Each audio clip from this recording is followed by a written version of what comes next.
All right, just going live from the current location with a few topics to discuss.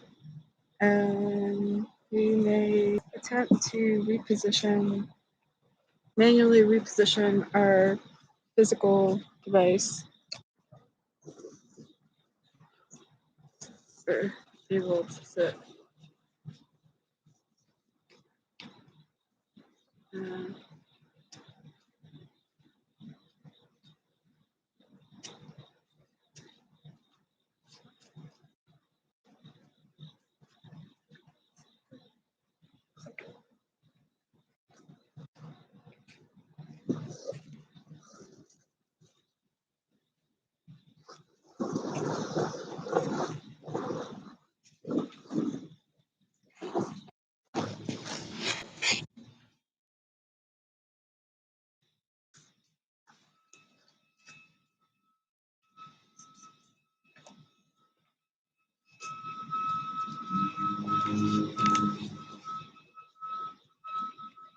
So a few topics to discuss.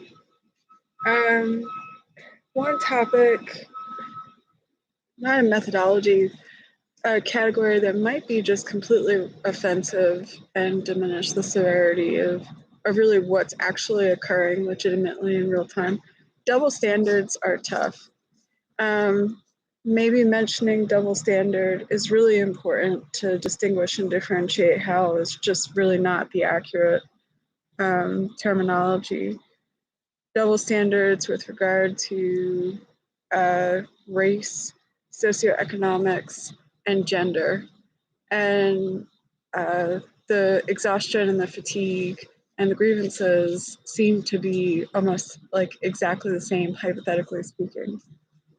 And the questions associated with the grievances are almost exactly why do so many people get, why are so many people allowed to be such like heathens and imbeciles?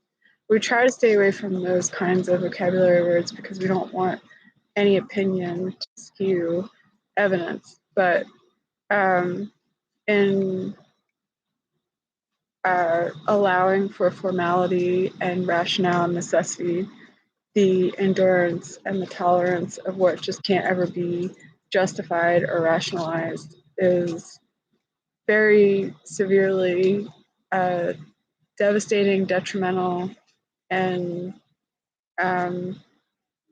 dangerous and problematic and absolutely disgusting, especially in consideration, for example, biological warfare and individuals that really have no standards in life. They aren't aspiring to meet any standard or any goals for their quality of life, their prognosis, and they don't care who they're endangering and however many square foot of proximity and a cylindrical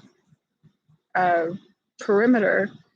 And meaning they could individuals, for example, could sit as semi-fallow or supine on a public park bench, step, and flatulence or even just their body odor could be dangerous in a way that they should be in isolation on contact and droplet precautions. And nobody's monitoring their behavior. Nobody's bringing attention to how problematic this is. And for example, then to have me like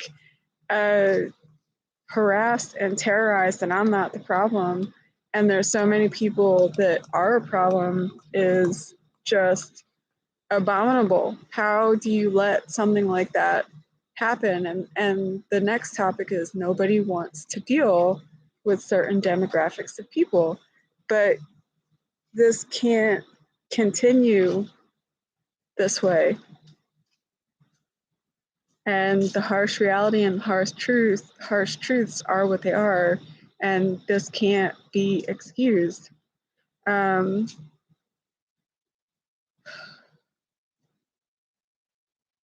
don't want to discuss this so informally. I'd rather there be some sort of justice to how disgusting this is. And then the next topic there are certain people that seem to have lived in this part of this city for this geographic location. This geographic location is unique. This place, this university, and even 2 miles in every direction is different.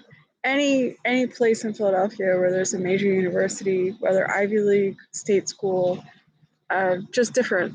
There's people that travel from all over the world, but here is different than, for example, Temple University. Even in New York City, NYU, Columbia, the schools are different.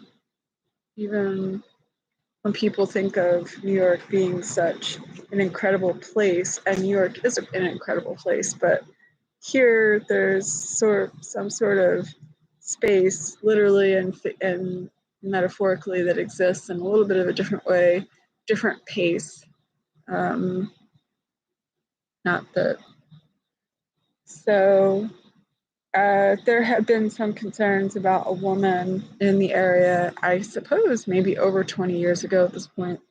And then as far as Skit Sellers and being an accurate historian, and we have many brothers, biological older brothers. So we're concerned, and we just want to make sure that there's been, well, what was communicated all those years ago, and I don't know exactly how I have this information, was that there was a zero tolerance for any deviation. And we are upset and concerned. And it's important to mention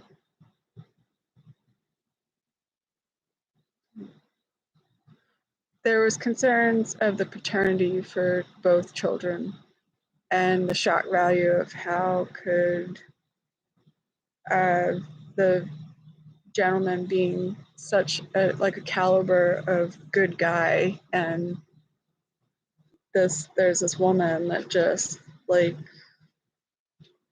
maybe led a different lifestyle prior to meeting him, and he didn't know. If that's the way to say that. And as far as not compromising classified information and allowing for objective information, we stay responsible and accountable for ourselves.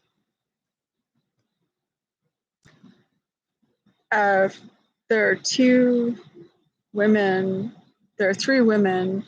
that are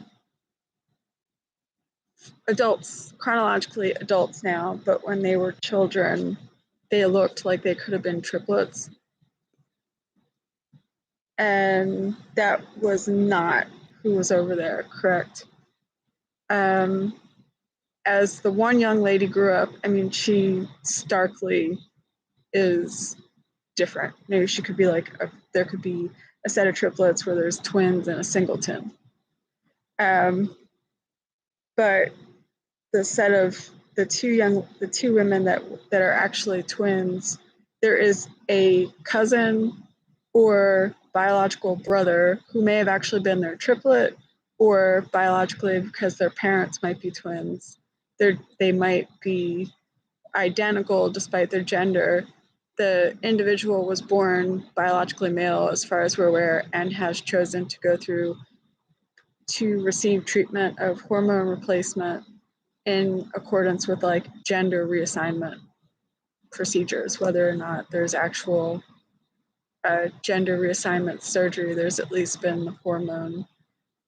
So that's a separate person and looks almost identical in a different way. Whether the season is, don't want to discuss too much. If who's going tanning, who's not going tanning, if that's the right way to say that. But yeah, I guess they could be quadruplets, give or take, and yeah. Well, and then there's a fifth, right? So the boys kind of look different, but they're